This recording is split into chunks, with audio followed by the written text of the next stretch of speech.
The war between the United States, Israel and Iran is now entered its second week, and while missiles and drones continue to dominate the battlefield, a quieter battle is unfolding on the diplomatic front, this time in Europe.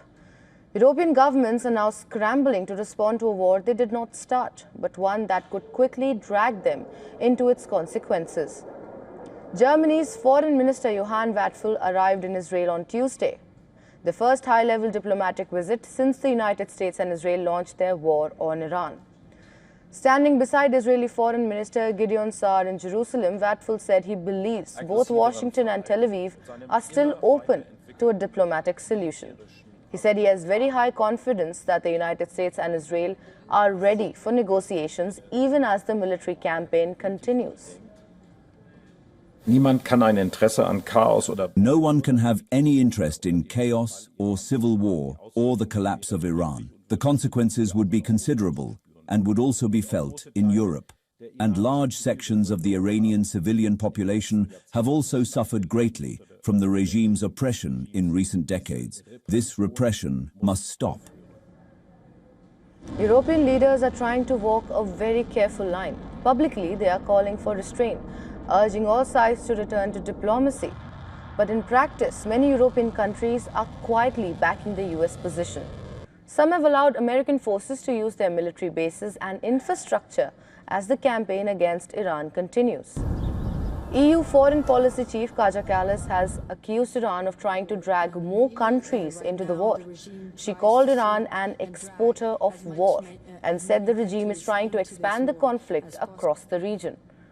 But at the same time, European governments are growing increasingly worried about the war's global consequences.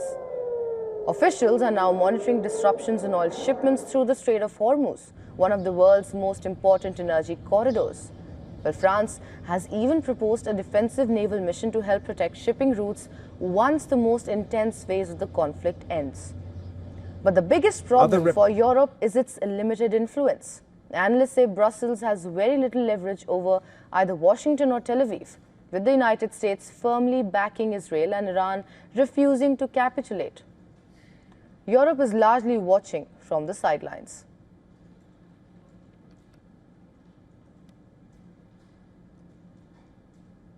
Iran's ability to take damage and inflict damage is on full display. Israel and US are carrying out relentless attacks from the skies.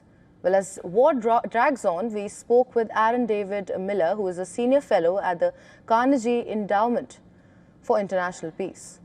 Well, we asked him whether scope for diplomacy is left between Iran and US. Listen to what he had to say.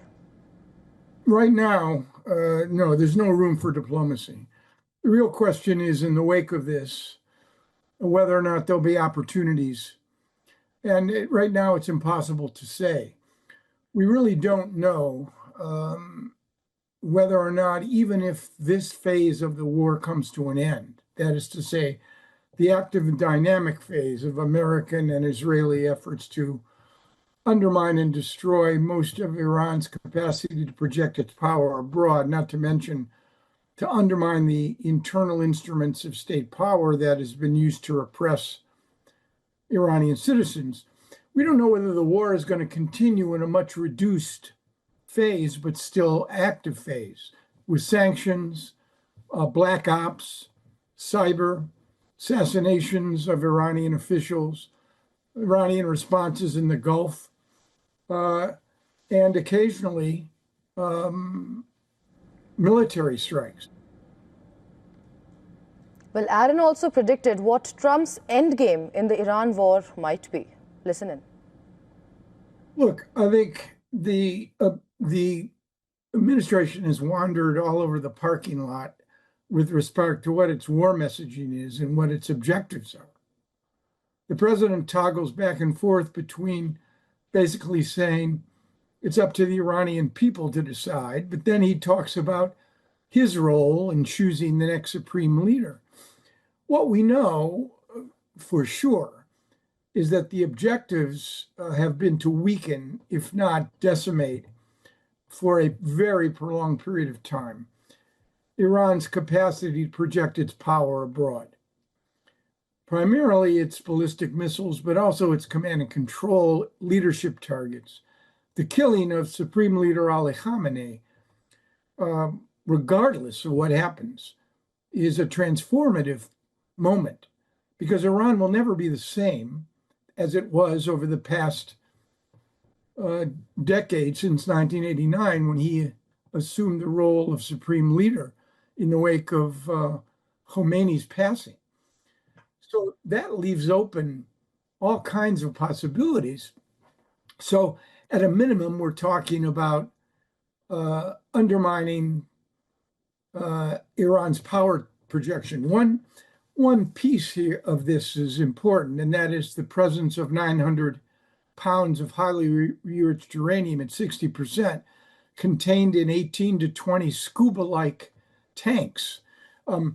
I think that this war will not be deemed a success without trying to figure out a way to deal with that material, whether that means special operations forces or at some point in negotiation to extract that material. I think the latter is unlikely.